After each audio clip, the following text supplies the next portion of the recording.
নমস্কার। আজকের আলোচ্য বিষয় প্রাউটের অর্থনৈতিক গণতন্ত্র। অর্থনৈতিক গণতন্ত্র এই বিষয়ে আলোকপাত করার আগে আমি গণতন্ত্র সম্বন্ধে কিছু চর্চা বা আলোচনা করতে চাই।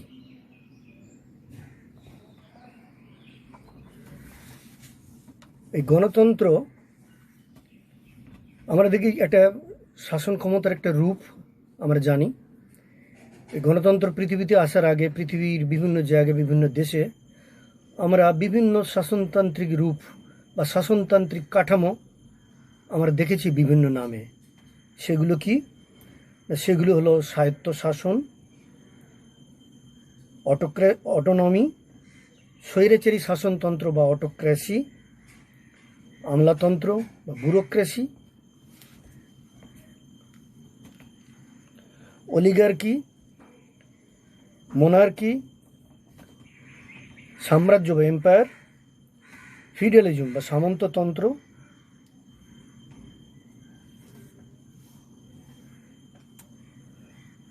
পূর্ণতন্ত্রবাদ, ফ্যাসিবাদ, নাৎসিবাদ,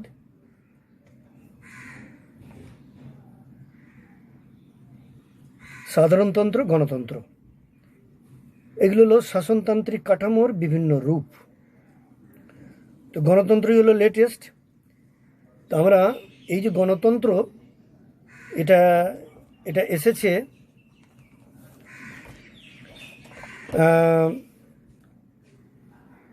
আজ থেকে প্রাচীন ভারতে লিচ্ছবি বলে বৈশালী রাজ্য ছিল, তার লিচ্ছবি রাজবংশ, সেখানে তাদের বিরুদ্ধে যে রাজতন্ত্রের বিরুদ্ধে মানুষের যে বিরুদ্ধ মনোভাব গড়ে উঠেছিল, সেটাই প্রথম গণতন্ত্রের রাজতন্ত্রের অত্যাচারের বিরুদ্ধে যে বিরুদ্ধ মনোভাব থেকে তৈরি হয়েছিল গণতন্ত্র। আর এই যে গণতন্ত্র, এখানে ওই লিচ্ছবি রাজতন্ত্রের কালে রাজার বদলে একটা নির্বাচিত মণ্ডলী তৈরি করা হয়েছিল জনতার মাধ্যমে। সেই জনতার নাম দেওয়া হয়েছিল লিচ্ছবি, এবং জনতা অর্থাৎ লিচ্ছবিদের নির্বাচনের মাধ্যমে যে উপদেষ্টা মণ্ডলী তৈরি হয়েছিল তাকে বলা হতো মহালিচ্ছবি। এই মহালিচ্ছবিদের দ্বারাই এটা হলো গণতন্ত্রের প্রাথমিক রূপ। শাসন ক্ষমতা পরিচালিত হতে দেখা যায় সেই সময়। পরবর্তীকালে এর ধাপে ধাপে পরিবর্তন হয়েছে। এবারে গণতন্ত্র শব্দটা সম্বন্ধে আমরা একটু আলোকপাত করি, একটু আলোচনা করি। গণতন্ত্র দুটো কথা যুক্ত হয়েছে। এখানে গণ প্লাস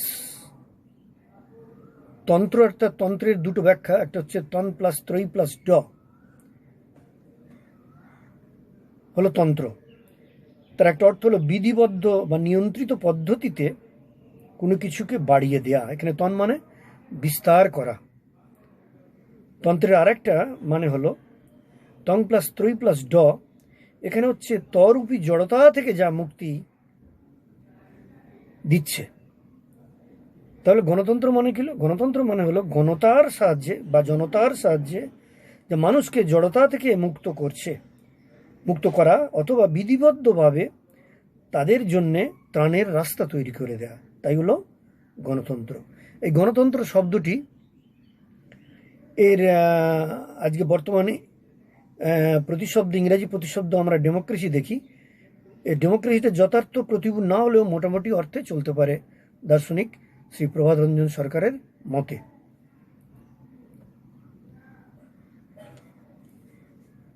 এবারে আমরা এই যে গণতন্ত্র পৃথিবীর বুকে বিভিন্ন সময়ে বিভিন্ন দেশে, বর্তমান বিশ্বে যে বিভিন্ন দেশে যে শাসনতান্ত্রিক পরিকাঠামোটা চলছে, সেটা দুটো ভাগে পিআর সরকার ভাগ করেছেন। একটা হচ্ছে উদারনৈতিক গণতন্ত্র, আর একটা হচ্ছে সমাজতান্ত্রিক গণতন্ত্র। উদারনৈতিক গণতন্ত্রটা কি? এটা হচ্ছে তথাকথিত পুঁজিবাদী দেশগুলো, আমেরিকা, ইংল্যান্ড বা ব্রিটেন, ফ্রান্স, কানাডা, অস্ট্রেলিয়া ইত্যাদি দেশগুলোতে উদারনৈতিক গণতন্ত্র চলছে, ভারতবর্ষেও। আর সমাজতান্ত্রিক গণতন্ত্র আমরা দেখেছিলাম যে দিদেন কমিউনিস্ট কান্ট্রি, তদানীন্তন যে কমিউনিস্ট দেশগুলো, পূর্বতন Soviet Union, China, Cuba, Vietnam, পূর্ব ইউরোপের দেশগুলো, সেগুলোতে চলছিল সমাজতান্ত্রিক গণতন্ত্র। তো এই দুই ধরনের গণতন্ত্রের মিলিত নাম হলো রাজনৈতিক গণতন্ত্র। উদারনৈতিক গণতন্ত্র এবং সমাজতান্ত্রিক গণতন্ত্র, এই দুটো মিলিত রূপ হলো রাজনৈতিক গণতন্ত্র। কিন্তু এই কি বলবো, উদারনৈতিক গণতন্ত্র এবং সমাজতান্ত্রিক গণতন্ত্র দুটো ব্যাপারে এদের অনেক পার্থক্য আছে, কিন্তু একটা ব্যাপারে দুটো এক, সেটা হলো দুটোই কেন্দ্রিত অর্থনৈতিক ব্যবস্থা, অর্থাৎ দুটো ক্ষেত্রেই অর্থনৈতিক ক্ষমতার পূর্ণ কেন্দ্রীকরণ মেনে চলা হয়। এই নীতিতে বিশ্বাসী এরা।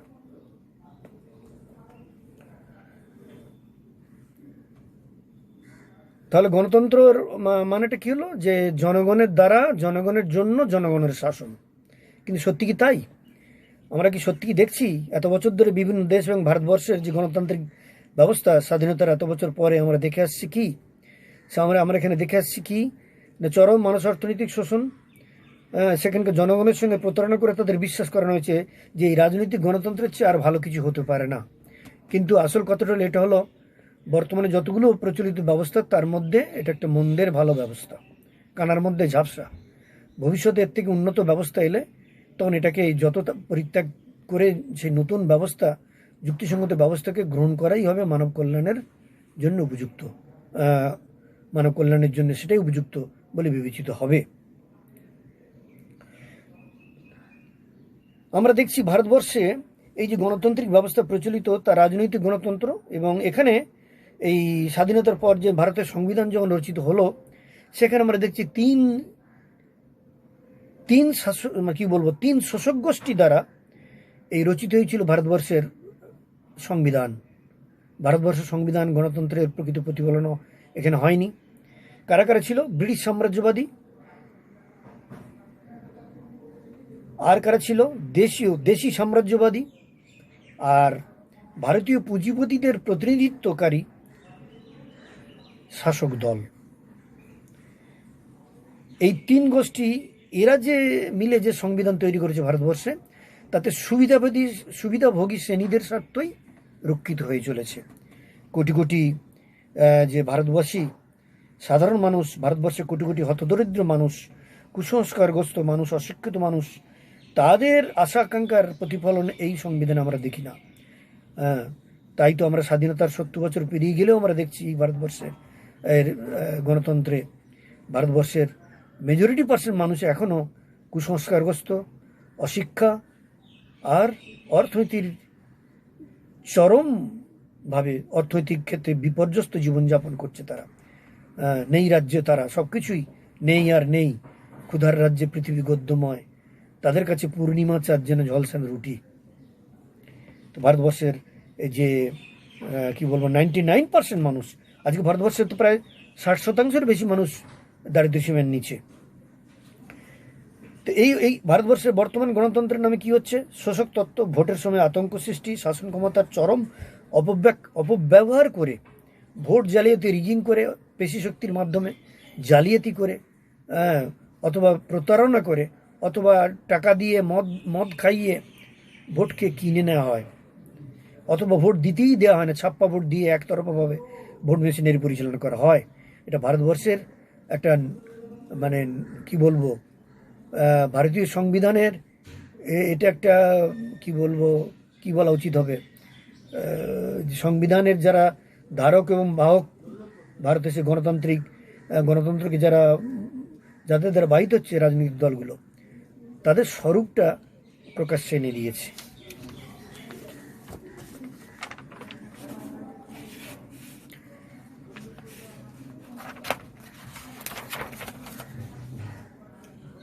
আমরা দেখছি এই গণতান্ত্রিক ব্যবস্থার অনেকগুলো ত্রুটি। এর প্রধান ত্রুটি হচ্ছে প্রাপ্তবয়স্কের ভোটাধিকার, ভোট দেওয়ার অধিকার বয়সের উপর নির্ভরশীল। এর দ্বারা কিছুই, আমি আজকে আমার বক্তব্য বিষয় গণতন্ত্রের চুলচেরা বিশ্লেষণ নয়, কিন্তু আজকের যে গণতন্ত্র যে একদম খাদের কিনারায় এসে দাঁড়িয়েছে ভারতবর্ষে এবং বিশ্বের অন্যান্য বিশেষ করে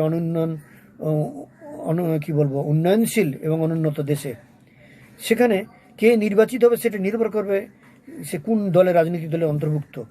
মাসল পাওয়ার, আর আমি তো বলি আজকে ভারতবর্ষে তথা অনুন্নত দেশগুলো এই যে গণতন্ত্র অর্থাৎ রাজনীতি যেভাবে আবর্তিত হচ্ছে, রাজনীতির দুর্বৃত্তায়ন হয়েছে।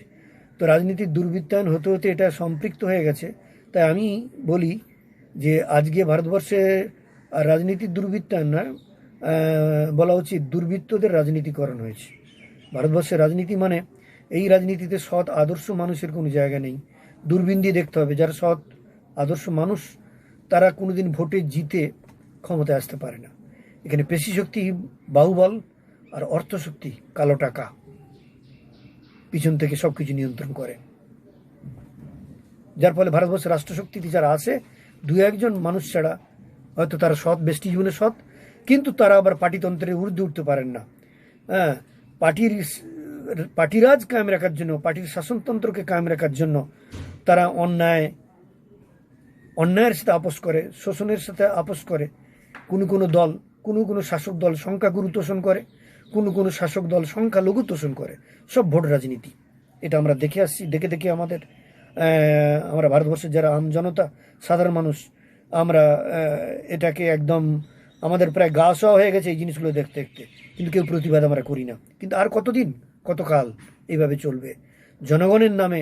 তাই আজকে জনগণের নামে, জনগণের দ্বারা জনগণের শাসনটা, এটা হয়ে গেছে গণতন্ত্র। আরেকটা অর্থ নামকরণ করা যায় বোকাতন্ত্র। বোকাদের দ্বারা, বোকাদের জন্য বোকাদের শাসন। ডেমোক্রেসি ইজ নাথিং বাট ফুলোক্রেসি, মানে জনগণকে বোকা বানানোর একটা তন্ত্র। আর তাই আমরা দেখছি, শুনছি।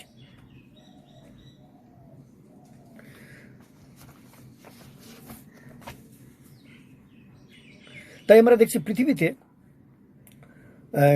রাজনৈতিক গণতন্ত্র একটা ধোঁকাবাজিতে পরিণত হয়েছে।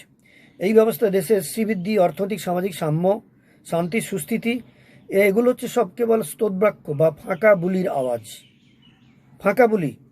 একবার যদি কেউ কোনোভাবে শাসন ক্ষমতায় যেতে পারে ভোটে জিতে, তার 10 পুরুষ কিভাবে পায়ের পর পা তুলে আরামে বসে খেতে পারবে, তার ব্যাংক ব্যালেন্স, সম্পদ বৃদ্ধি যেভাবে হয় আমরা দেখতে পাচ্ছি, সেটা তো মোটেই স্বাভাবিকভাবে নয়। তাই এই গণতন্ত্র কোনোদিন মানুষের সার্বিক কল্যাণ করতে সক্ষম নয়। এটা শুধু মুষ্টিমেয় কিছু মানুষের তাদের সুবিধা ভোগের, তাদের ক্ষমতা ভোগের একটা যন্ত্র আজকের এই গণতন্ত্র। তাই আজকে গণতন্ত্র হলো, রাজনৈতিক গণতন্ত্রের এই দুরবস্থা দেখি এটা হতে পারে ভেবেই আমার স্মরণ করছি মহানায়ক সুভাষচন্দ্রের কথা। স্বাধীনতার অনেক আগেই তিনি তার বিভিন্ন রচনায় ভারতবর্ষের রাজনৈতিক স্বাধীনতার পক্ষে সওয়াল করেছিলেন। শুধু তাই নয়, তিনি বলেছিলেন ভারতবর্ষের রাজনৈতিক স্বাধীনতা অবশ্যই দরকার, ভিক্ষার দ্বারা নয়, সংগ্রাম করে সেটা ছিনিয়ে নিতে হবে। কিন্তু রাজনৈতিক স্বাধীনতার সঙ্গে সঙ্গে অর্থনৈতিক স্বাধীনতার জন্য সংগ্রাম করতে হবে ভারতবাসীকে। কেননা তিনি বুঝেছিলেন রাজনৈতিক স্বাধীনতা ওই বিদেশিদের হাত থেকে শাসনতন্ত্র যখন আমরা পাবো আন্দোলনের দ্বারা, স্বাধীনতা সংগ্রামের দ্বারা, কিন্তু তার সঙ্গে সঙ্গে যদি ওই বিদেশি হোয়াইট এক্সপ্লয়টেশনের পরিবর্তে স্বাধীনতা অর্জনের পরই শুরু হয়ে যাবে ব্রাউন এক্সপ্লয়টেশন বা দেশীয় সাম্রাজ্যবাদীদের, দেশীয় পুঁজিপতিদের শোষণ। তা থেকে জনগণকে রক্ষা করতে হলে রাজনৈতিক স্বাধীনতার সংগ্রামের সাথে সাথে অর্থনৈতিক স্বাধীনতার জন্য সংগ্রাম ভারতবাসীকে করে যেতে হবে। আর তার এই কথা শুনে, তার এই লেখাগুলো দেখে ভারতবর্ষের তৎকালীন যারা পুঁজিপতি তারা সিঁদুরে মেঘ দেখেছিল। কেন এটা আর তো অস্বীকার করার উপায় নেই। ভারতবর্ষের রাজনীতি ক্ষমতায় যারা থাকে তারা তো পুতুল, পিছন থেকে নাড়াতে থাকে ওই পুঁজিপতিদের দল, পশ্চিমী বেনিয়া। তার লাটাইটা থাকে তাদের হাতে। যেভাবে তারা নাচায়, রাজনীতির দলগুলো ক্ষমতায় জিতে ভোট ব্যাংক ক্ষমতায় এসে তাদের জন্য, তাদের সুবিধার জন্য আইন প্রণয়ন করে। বঞ্চিত হয় কোটি কোটি মানুষ, সাধারণ মানুষ, বুভুক্ষ মানুষ। তাদের দিকে তাকানোর কেউ থাকে না। আজকে ভারতবর্ষের আজকে করোনা ভাইরাসের পরিপ্রেক্ষিতে আমরা দেখছি এটা আরও বাস্তবে দেখা দিয়েছে। যে ভারতবর্ষে কোটি কোটি যে বুভুক্ষ মানুষ, পরিযায়ী শ্রমিক, অসংগঠিত যারা শ্রমক্ষেত্রে যারা মানুষ, দিন আনা দিন খাওয়া যারা মানুষ, গ্রামের শ্রমিক, কর্ষক, যারা বিভিন্ন ক্ষেত্রে যারা একদিন না উপার্জন না করলে যাদের হাঁড়ি কি বলবে, উনুনে হাঁড়ি চড়ে না, সেরকম অবস্থাতে 4 ঘন্টার নোটিশে আমরা এই করোনা ভাইরাসের ক্ষেত্রে লকডাউন দেখতে পেলাম। তাদের কথা চিন্তা করা হলো না যারা ভারতবর্ষের সংখ্যাগুরু, কোটি কোটি মানুষ, তারা কি অশেষ দুর্গতির মধ্য দিয়ে চলেছে প্রতিনিয়ত টেলিভিশন এবং পত্রপত্রিকার মাধ্যমে আমরা দেখছি। অথচ এরাই হলো সভ্যতার পিলসুজ। রবীন্দ্রনাথ এদের উদ্দেশ্যেই লিখেছিলেন, এই যে ভারতবর্ষের গ্রামীণ সমাজ, কর্ষক, শ্রমিক, দিন আনা দিনখানা মানুষ, যাদের কান্না ঘাম রক্তে তৈরি হয় শহুরে সভ্যতা, আমরা যারা শহুরে সভ্যতা তারা আরাম ভোগ করি, আর তাদের কষ্টের মাধ্যমে তাদের ত্যাগ তিতিক্ষা পরিশ্রমের ফসলটা শহরের মানুষেরা ভোগ করে। রবীন্দ্রনাথ তাদের উদ্দেশ্যে বলেছিলেন, এরা হলো সভ্যতার পিলসুজ। পিলসুজ যেমন প্রদীপকে কাঁধে নিয়ে ধারণ করে, প্রদীপের আলো চতুর্দিকে বিচ্ছুরিত হয়, প্রদীপের তেল গড়িয়ে পড়ে পিলসুজের গা বেয়ে, প্রদীপের নিচে শুধু অন্ধকার আর অন্ধকার। তো আজকের ভারতবর্ষের সভ্যতার পিলসুজ হলো ভারতবর্ষের গ্রামীণ জনতা। এদের উৎপাদনে, এদের কায় ক্লাসে পরিশ্রমী উৎপাদনের ফলে আজকে শহুরে সভ্যতা দেশের অগ্রগতি চাকাটা গড়গড়িয়ে গিয়ে চলে। কিন্তু তাদের মুখে অন্ন নাই, মাথা গোজার ঠাঁই নেই, তাদের পরিবার, বউ, ছেলে মেয়েরা ছিন্ন কন্থা ব্যবহারে বাধ্য হয়, তাদের জীবনে কোনো আশা নেই, আলো নেই, তাদের জীবনে শুধু অন্ধকারের অন্ধকার। আর কতদিন? স্বাধীনতার এত বছর পেরিয়ে যাওয়ার পরেও ভারতবর্ষের এই আপামর জনতা, তাদের দুঃখ দুর্দশা মুচন্ত হয়নি। স্বাধীনতা মানে কি শুধু মুষ্টিমেয় কিছু মানুষের সুখভোগ? টাটা বিড়লা, ডালমিয়া, মুকেশ আম্বানি, যাদের ব্যাংকে লক্ষ লক্ষ কোটি কোটি টাকা স্ফীত হচ্ছে। বর্তমান সরকার আমরা দেখছি যারা গ্রামের মানুষ ঋণ খেলাপি হচ্ছে, ঋণ দিতে পারছে, পরিশোধ করতে পারছে না, তাদের জেনার দেয়, চাষিরা আত্মহত্যা করছে। আর শিল্পক্ষেত্রে যারা হাজার হাজার কোটি টাকার ঋণ নিয়ে পালিয়ে যাচ্ছে বিদেশে, মেহুল চোকসি, নীরব চোকসি থেকে বিজয় মালিয়া থেকে আরম্ভ করে কয়েকদিন আগে আরেকজন নরেশ কুমার, প্রায় 64,000 কোটি টাকা এই সমস্ত ধান্দাবাজ অর্থ পিশাচ বৈশ্যরা মেরে দিয়ে পালিয়েছে বিদেশে। এই টাকা কাদের টাকা? জনগণের টাকা, আমজনতার টাকা। কাদের গাফিলতিতে? যারা প্রশাসক চোখ বন্ধ করেছিল, তারা শুধু ওই পুঁজিপতিদের সুখ স্বাচ্ছন্দ্যের দিকেই নজর রেখে সরকার চালায়। সাধারণ মানুষের কথা তাদের চিন্তাতে আসে না কখনো। তার প্রমাণ প্রতিটি পদবিক্ষেপে। যাই হোক, আমি আমার আলোচনা বিস্তৃত করবো না এদিকে। এগুলো যা হচ্ছে তো শুধু শত্রুবৃন্দ, দর্শকবৃন্দ আপনারা দেখছেন, শুনছেন প্রতিনিয়ত। তা সমস্যাটা সমাধান কোথায়? আজকের গণতন্ত্রের সমস্যা সমাধানের চাবিকাঠি নেই। এই গণতন্ত্র প্রতিটি মানুষের, জনগণের, দেশের জনগণের কল্যাণ সাধন করতে সম্ভব নয়। তাই এটাই গণতন্ত্রের নামেই ধাপ্পাবাজি। প্রাউড প্রবক্তা বললেন, রাজনৈতিক গণতন্ত্রের অবসানের দিন সমাগত প্রায়। তাই প্রাউডের দাবি হচ্ছে রাজনৈতিক গণতন্ত্র নয়, চাই অর্থনৈতিক গণতন্ত্রের প্রতিষ্ঠা। রাজনৈতিক গণতন্ত্রের ধোঁকাবাজি নয়, চাই অর্থনৈতিক গণতন্ত্রের প্রতিষ্ঠা। অর্থনৈতিক গণতন্ত্রটা কি? প্রাউডের মতে গণতন্ত্র সফল হবার প্রকৃত পন্থা হচ্ছে, প্রাউড দুটো কথা বলেছে, রাজনৈতিক ক্ষমতার কেন্দ্রীকরণ হবে এবং রাজনৈতিক ক্ষমতা যারা অধিষ্ঠিত হবে। হ্যাঁ, একটা কথা বলতে ভুলে গেছি, যেটা আমি আলোচনা করছিলাম বিভিন্ন তন্ত্র নিয়ে। গণতন্ত্রটাকে আমি বলেছিলাম কানার মধ্যে ঝাপসা। যতদিন না এর থেকে ভালো শাসনতন্ত্র আমরা পাচ্ছি, ততদিন এটাকে চালিয়ে যেতে হবে। এটাকে পরিমার্জন, ঘষা মাজার জন্য করে চালিয়ে নেওয়ার জন্য কিছু তত্ত্বের কিছু নির্দেশনা পিআর সরকার দিয়েছেন, যেটা আজকে আমার আলোচ্য বিষয় নয় সেটা, তাই আমি ওদিকে যাচ্ছি না। কিন্তু এই গণতন্ত্রের থেকে যেটা সর্বোত্তম শাসন ব্যবস্থা আগামী দিনে আসতে চলেছে, সেটা প্রাউডের অর্থনৈতিক তন্ত্র, সেটাকে বলা হচ্ছে সদ্বিপ্রতন্ত্র। সদ্বিপ্রদের যৌথ নেতৃত্ব, সদ্বিপ্রদের শাসন ব্যবস্থা। কারা সদ্বিপ্র? যারা হবে physically fit, mentally developed and spiritually elevated, যারা হবে জ্ঞানদীপ্ত, প্রজ্ঞাদীপ্ত, প্রজাহিতৈষী, চেতনাদীপ্ত, যারা সৎ আদর্শবাদী মানুষ, যারা জমনিয়মে প্রতিষ্ঠিত, যারা হবে অন্যায়ের বিরুদ্ধে আপোষহীন সংগ্রামী, সমাজের সর্বপ্রকার শোষণ, দুর্নীতি তথা অন্যায়ের বিরুদ্ধে তারা হবে ওয়াচ ডগ, মানব সমাজের তারা হবে অতন্দ্র প্রহরী, এবং সমাজের সমস্ত গুণগুলো শূদ্র ক্ষত্রিয় মানসিকভাবে সমাজে যে 4 প্রকার বর্ণ আছে শ্রেণীবিন্যাস করেছেন পিআর সরকার তার প্রাউড তত্ত্বে, শূদ্র ক্ষত্রিয় বিপ্র এবং বৈশ্য, এই 4 ধরনের মানসিকতার মানুষ সমাজে আছে। 4 ধরনের মানসিকতার তাদের গুণগুলো আত্মস্থ করে সমস্ত শ্রেণীর ঊর্ধ্বে তারা বিরাজ করবে। প্রাউড তত্ত্ব বলা হচ্ছে চক্রকেন্দ্রে সদ্বিপ্র চক্র নিয়ন্ত্রকা, সমাজচক্রের কেন্দ্রবিন্দুতে তারা অধিষ্ঠিত থেকে সমস্ত কিছু তারা পরিচালনা করবে। যখনই শোষণ বা দুর্নীতির সামান্যতম সম্ভাবনা দেখা দেবে, তারা মাস মুভমেন্ট করিয়ে সেই শাসকবর্গকে উৎখাত করে সৎ নীতিবাদী আদর্শ মানুষের নেতৃত্বে সমাজটাকে এগিয়ে নিয়ে যাওয়ার ব্যবস্থা করবে। তো আজকে আমার আলোচনার বিষয় সদ্বিপ্রতন্ত্র নয়, আমি শুধু সলিউশনটা বললাম। এই গণতন্ত্র ব্যবস্থাটা আজকে পচে গেছে, এর নিদান হচ্ছে প্রাউটের সদ্বিপ্রতন্ত্রের প্রতিষ্ঠা। আগামী দিনে নতুন নিকট ভবিষ্যতে সেই সদ্বিপ্রতন্ত্রের প্রতিষ্ঠা হবে।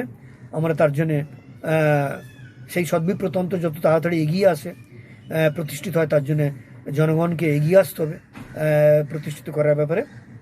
এখন আমি আলোচনা করব এই অর্থনৈতিক গণতন্ত্রটা কি। তাহলে অর্থনৈতিক গণতন্ত্র মূল কথা হচ্ছে এখানে জনগণের হাতে অর্থনৈতিক ক্ষমতা নষ্ট। এর মূল কথা হলো অর্থনৈতিক ক্ষমতাকে জনগণের হাতে দিতে হবে। আমি এর আগে 2টো কথা বলেছিলাম, রাজনৈতিক ক্ষমতার কেন্দ্রীকরণ যা সদ্বিপ্রতি দ্বারা পরিচালিত, এবং অর্থনৈতিক ক্ষমতাটাকে পুরোপুরি জনগণের হাতে। প্রাউটের অর্থনীতি হচ্ছে বিকেন্দ্রিত অর্থনীতি। প্রচলিত 2টো অর্থনৈতিক তত্ত্ব, পুঁজিবাদ এবং মার্ক্সবাদ, এরা হলো কেন্দ্রিত অর্থনৈতিক ব্যবস্থার ধারক ও বাহক। আর প্রাউটের অর্থনৈতিক ব্যবস্থা হলো অর্থনৈতিক ক্ষমতাটা কিন্তু পূর্ণ বিকেন্দ্রীকরণের কথা বলা হয়েছে। কিরকম ব্যাপারটা কিরকম না, এখানে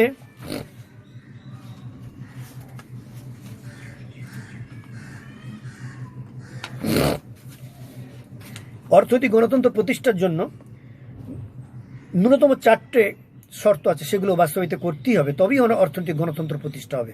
অর্থনৈতিক স্বাধীনতা প্রকৃত রূপ পরিগ্রহ করবে। সেগুলো কি কি? 1 নম্বর হচ্ছে সকলের জীবন ধারণের জন্য ন্যূনতম প্রয়োজন পূর্তি সুনিশ্চিত করতে হবে।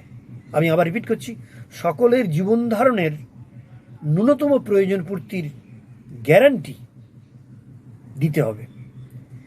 2 নম্বর, প্রত্যেকের ক্রয় ক্ষমতার ক্রমবৃদ্ধি সুনিশ্চিত করতে হবে। 3 নম্বর, সমস্ত অর্থনৈতিক সিদ্ধান্ত গ্রহণের ক্ষমতা স্থানীয় জনসাধারণের হাতে রাখতে হবে। 4 নম্বর, স্থানীয় অর্থনীতিতে বহিরাগতদের কোনো অধিকার থাকবে না। খুব সংক্ষেপে এই 4টে পয়েন্ট একটু আলোচনা করলে তাহলে শুধু শত্রুবৃন্দের মধ্যে একটা আইডিয়া হবে কিভাবে এটা হচ্ছে। আর্থিক গণতন্ত্রের জন্য প্রথম আবশ্যকতা হচ্ছে একটা বিশেষ যুগে সকলের জন্য ন্যূনতম প্রয়োজন পূর্তির ব্যবস্থা করা। মানুষকে এই সমাজে সুস্থভাবে বাঁচতে গেলে তার 5 ন্যূনতম প্রয়োজন দরকার: অন্ন, বস্ত্র, বাসস্থান, শিক্ষা, চিকিৎসা। এই 5টা ন্যূনতম প্রয়োজন চাই, এছাড়া মানুষ বাঁচতে পারে না। তো যথেষ্ট পরিমাণে যোগানের ব্যবস্থা করতে হবে। তাই আমাদের এমন সমাজ ব্যবস্থা গড়ে তুলতে হবে, মানুষকে বোঝাতে হবে যে পৃথিবীর সমস্ত সম্পদ প্রত্যেকের সাধারণ সম্পত্তি, সবারইকে ভোগ করার জন্মগত অধিকার রয়েছে। তাই প্রত্যেককে জীবনযাত্রার নিম্নতম মান দিতে হবে। তাই মানুষকে শুধু সর্বনিম্ন প্রয়োজন মেটার গ্যারান্টির কথা বললেই হবে না। মানুষকে প্রাউড বলছে ক্রয় ক্ষমতার গ্যারান্টি না, মানুষের মাথাপিছু আয়ের কথা বলেনি। আজকে যে রাষ্ট্র ব্যবস্থা তথাকথিত অর্থনীতিতে মাথাপিছু আয়, জিডিপি বা গ্রস ন্যাশনাল ইনকাম, এর ভিত্তিতে দেশের অর্থনৈতিক মানচিত্রটা তুলে ধরা হয়, প্রাউড সেটা সমর্থন করে না। যে অর্থনৈতিক মাথাপিছু আয়ের ভিত্তিতে একটা মানুষের আয় যদি একটা মানুষ আজকের সামাজিক পুঁজিবাদী অর্থনৈতিক ব্যবস্থা আমরা দেখছি, একজন মানুষ 50,000 টাকা ইনকাম করলো, সমাজে যা এই বাজারের যে পরিবেশ, সে 50,000 টাকা ইনকাম করে একজন মানুষ তার জীবন ধারণের ন্যূনতম প্রয়োজন ঠিকমতো যথেষ্ট পরিমাণে জোগাড় করতে পারে না। তো ক্রয় ক্ষমতা বলতে প্রাউড সেটাকে বোঝাচ্ছে, ক্রয় ক্ষমতা এমন হবে যা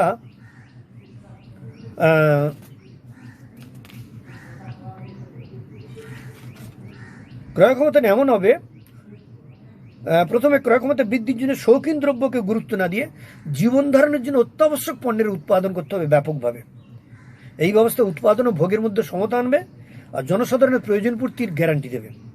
এবার জনগণের ক্রয় ক্ষমতা বাড়াতে গেলে কি কি করতে হবে বলা হচ্ছে, প্রাউটের মতে বলা হচ্ছে, ক্রয় ক্ষমতা হলো একটা দেশ ও জাতির আর্থিক উন্নতির সত্যিকারের দ্যোতক।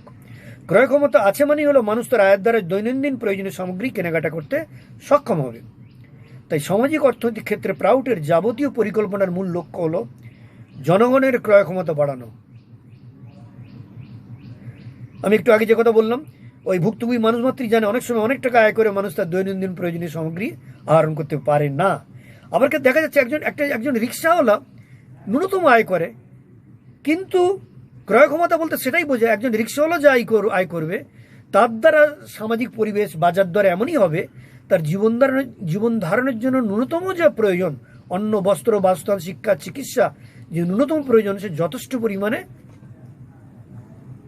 তার ক্রয় ক্ষমতার মধ্যে এসে যাবে। এটাই হলো তার ক্রয় ক্ষমতা। আয় যাই হোক না কেন, বাজার দর ব্যবস্থা অন্য আনুষঙ্গিক ব্যবস্থা সেভাবে রাখতে হবে। এখন জনগণের ক্রয় ক্ষমতা বাড়াতে গেলে কি কি করতে হবে, বিশেষ কয়েকটি ব্যবস্থা নিতে হবে। সেগুলো হলো, মানুষের সাময়িক প্রয়োজন অনুযায়ী পর্যাপ্ত সামগ্রীর যোগান দিতে হবে। 2, ভোগ্যপণ্যের বাজার দর বেঁধে দিতে হবে। এই যে মানুষের সাময়িক প্রয়োজন অনুযায়ী পর্যাপ্ত সামগ্রী, আজকে আমরা দেখছি মানুষের যে অত্যাবশ্যক পণ্য, যেগুলো ন্যূনতম জীবন ধারণের জন্য যে ন্যূনতম জিনিসগুলো দরকার, এই মানুষের পঞ্চ প্রয়োজন পূর্তির জন্য ন্যূনতম অনেক জিনিস আছে, আমি অত বিস্তৃত বলছি না। চাল ডাল তেল নুন থেকে আরম্ভ করে, খাদ্যদ্রব্য থেকে আরম্ভ করে, শিক্ষা ব্যবস্থা থেকে আরম্ভ করে অনেক কিছু, যেগুলো মানুষের অত্যাবশ্যক জিনিস। আমরা দেখছি এই অত্যাবশ্যকীয় পণ্যের উৎপাদন যথেষ্ট পরিমাণে না হয় শৌখিন দ্রব্য,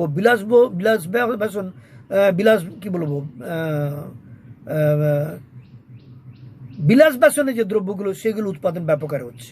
সেগুলো সমাজে তো মুষ্টিমেয় মানুষ তাদের ক্রয় ক্ষমতা আছে ক্রয় করার, আমজনতার বা সাধারণ মানুষের তো ক্রয় ক্ষমতার মধ্যে সেগুলো নেই। তাই প্রাউড বলছে, প্রথম অবস্থায় জনগণের যে ন্যূনতম প্রয়োজন অত্যাবশ্যক পণ্যগুলোর ব্যাপক হারে এই ভোগ্যপণ্য উৎপাদন করতে হবে। এবং ভোগ্যপণ্যের বাজার দর, 2 নম্বর পয়েন্ট আমি বলেছি, ভোগ্যপণ্যের বাজার দরকে বেঁধে দিতে হবে। সরকারকে কড়া নজর দিতে হবে। আজকের পুঁজিবাদী সমাজ ব্যবস্থায় দেখুন, এই যে লকডাউনের বাজারে আমরা গ্রামাঞ্চলে বিভিন্ন আমাদেরই যারা মার্গের অনুগামী খোঁজ নিয়ে দেখছি, গ্রামের সবজির পত্রপত্রিকা দেখছি, সবজির দাম নেই। এই লঙ্কা কয়েকদিনে কালকেই পত্রিকায় দেখলাম, লঙ্কার দাম, চাষিরা গ্রাম থেকে খেটে খুঁটে লঙ্কা গঙ্গারামপুরে বাজারে নিয়ে এসছে, বাজারের পাইকারি কেনার লোক নেই, দাম এত কম, বিক্রি হয়নি, লঙ্কাগুলো বাজারে ফেলে দিয়ে, রাস্তায় ফেলে দিয়ে বা নয়নজলিতে ফেলে দিয়ে চলে গেল। চিন্তা করুন, কত কষ্ট করে চাষি ফসল ফলায়, বাজারে এসে তার ন্যূনতম দামটুকু পায় না। আর যদি বা দাম পায়, ফোড়ারা নিয়ন্ত্রণ করে। মাঝখানেই যে ফোড়ারা নিয়ন্ত্রণ করছে, লঙ্কার দাম যদি ওই ফোড়েরা মাঝখান থেকে সব রসটুকু শোষণ করছে, চাষিরা হয়তো 5 টাকা কিলো লঙ্কা বিক্রি করে দিতে বাধ্য হচ্ছে। আর আমরা শহরে যারা যে সমস্ত মানুষ আছে, ক্রেতা আছে, শহরে লঙ্কার কিলো 60 টাকা 70 টাকা 80 টাকা বা কখনো 100 টাকা, আর চাষিরা পাচ্ছে 5 টাকা বা 10 টাকা কিলো লঙ্কা। তাদের ন্যূনতম খরচটুকু উঠছে না। এই যে মাঝখানে রসটা শুষে খেয়ে নিচ্ছে মিডলম্যান ফোড়েরা, এই পুঁজিবাদী ব্যবস্থায় এর কোনো বিকল্প ব্যবস্থাই নেই। প্রাউড বলছে এই মিডলম্যান বা ফোড়েদের উচ্ছেদ করতেই হবে, করে তাদের বিকল্প জীবিকার ব্যবস্থা করে। এই মিডলম্যানের অস্তিত্ব রাখলে চলবে না। প্রাউড সেখানে সমবায়ের কথা বলছে। যারা উৎপাদক চাষি তারা মিলে তৈরি করবে উপভোক্তা সমবায়, আর তাদের উৎপাদিত দ্রব্য সরাসরি কিনে নেবে ক্রেতা বা উপভোক্তা সমবায়। ক্রেতাদের মধ্যে মিলিত হয়ে তার ক্রেতা সমবায় গড়ে তুলবে। এই উপভোক্তা সমবায় থেকে উৎপাদক সমবায়ের, উপভোক্তা সমবায় থেকে ক্রেতা সমবায়, এদের মাঝখানে কেউ থাকবে না। সরাসরি দ্রব্য ওই মার্কেটে আসবে, ক্রেতা সমবায়ের কাছে আসবে। তাই এতে কি হবে? বাঁচবে চাষিরা, তারা উৎপাদিত দ্রব্যের ন্যায্য দাম পাবে, বাঁচবে সাধারণ ক্রেতা, তারাও ন্যায্য মূল্যে জিনিসপত্র কিনতে পারবে। তাই ভোগ্যপণ্যের বাজার দর বেঁধে দিতে হবে, সরকারকে কঠোর প্রশাসন ব্যবস্থা রাখতে হবে। 3 নম্বর, মুদ্রাস্ফীতিকে রোধ করতে হবে। 4 নম্বর, ক্রমবর্ধমান হারে মাঝে মাঝে মজুরি ও মাসিক আয়ের পরিমাণ বাড়াতে হবে। 5 নম্বর, সাময়িক সম্পদের পরিমাণ বাড়িয়ে যেতে হবে। মানুষের ক্রয় ক্ষমতার কোনো সর্বোচ্চ সীমা বেঁধে দেওয়া হবে না, অর্থাৎ কোনো একটি বিশেষ যুগে বা বিশেষ সময়ে মানুষের ন্যূনতম প্রয়োজন অনুযায়ী ক্রয় ক্ষমতা নির্দিষ্ট করা হবে। তারপর থেকে স্থানকাল পাত্রের পরিবর্তনের সঙ্গে সামঞ্জস্য রেখে ক্রয় ক্ষমতাকে উত্তরোত্তর বাড়িয়েই যেতে হবে। যেমন আজকের মানুষের অন্ন, বস্ত্র, বাসস্থান, শিক্ষা, চিকিৎসা, এই ন্যূনতম এগুলো পঞ্চ প্রয়োজন। এর সাথে সাথে আরও কিছু যুক্ত হয়ে যাচ্ছে, যেমন মোবাইল প্রায় ন্যূনতম প্রয়োজন এর মধ্যে, পরিবের মধ্যে প্রায় এসে গেছে। আজকে মোবাইল ছাড়া জীবন চলে না। তো সমাজের সম্পদ বৃদ্ধির সাথে সাথে যখন বৃদ্ধি হবে, সমাজের মানুষের এই ন্যূনতম প্রয়োজনের সীমাটাও বেড়ে চলবে। আর সেই অনুসারে সমাজের যারা অর্থনীতিবিদ, সেইভাবে ক্রয়ের ক্রয় ক্ষমতার পরিবের মধ্যে এসে যাবে ওই একের পর এক জিনিসগুলো, যেগুলো একসময় ছিল বিলাস ব্যসন, পরবর্তীকালে সেগুলো হয়ে যাবে ন্যূনতম প্রয়োজন।